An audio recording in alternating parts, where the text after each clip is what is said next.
1 year ago, President Trump declared a national emergency at the southern border, a controversial move that gave him access to money to start building his long-promised border wall. Last month, the president declared a national emergency in response to the coronavirus pandemic. Those two declarations intersect in southern New Mexico, in a small community about 80 miles west of El Paso. That's where opponents of the president's wall are celebrating a small victory. They were able to shut down a temporary worker camp, but they've not been able to stop the wall. In the small town of Columbus, New Mexico, this cluster of trailers is being dismantled and relocated. The trailers were meant to serve as temporary housing for construction workers who are building the border wall in the remote desert not far from this community. But critics argued that bringing dozens of out-of-state workers into the middle of this small community during a public health emergency was irresponsible and dangerous. This little community doesn't even have a hospital in it, but yet we're going to be shipping in workers from out of state. We're not sure where they come from. We're not sure what type of precautions they've been taking. Angel Peña is the president of NUESTRA TIERRA Conservation Project, based in Las Cruces, an organization that supports border communities. It's not fair to anybody. And just the fact that our communities are so poor down here, it makes no sense to be making such risks. Nuestra Tierra joined with other groups and officials in Columbus in calling for the trailers to be removed from the middle of town, and they prevailed. Over the weekend, stairwells and platforms were dismantled, and the trailers were hauled away, less than 2 weeks after their arrival in this town of 1,600.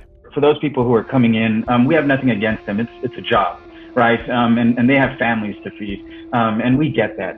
We're out here hustling on the frontera as well. But just why now? You know, let's push pause on this and let's really think about all the impacts that we might be taking on.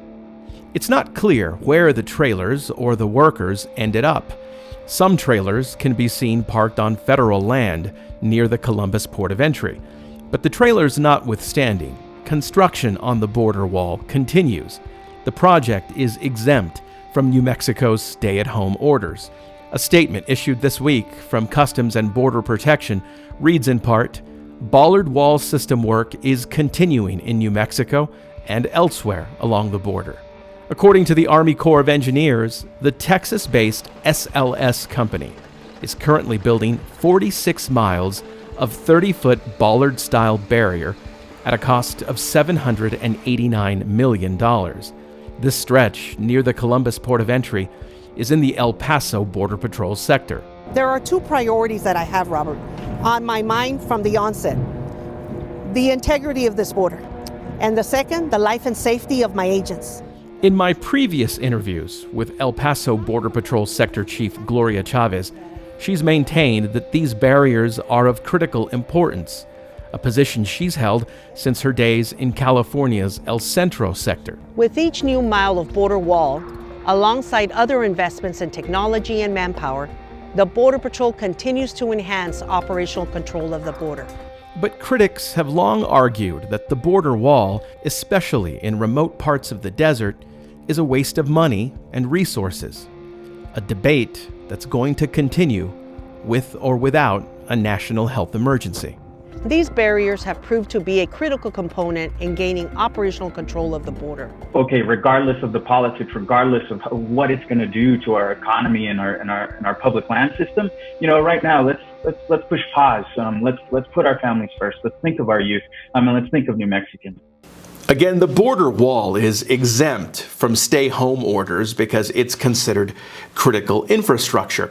As for the workers, I never heard back from SLS, but the U.S. Army Corps of Engineers says that their contractors are following federal guidelines when it comes to the public's health.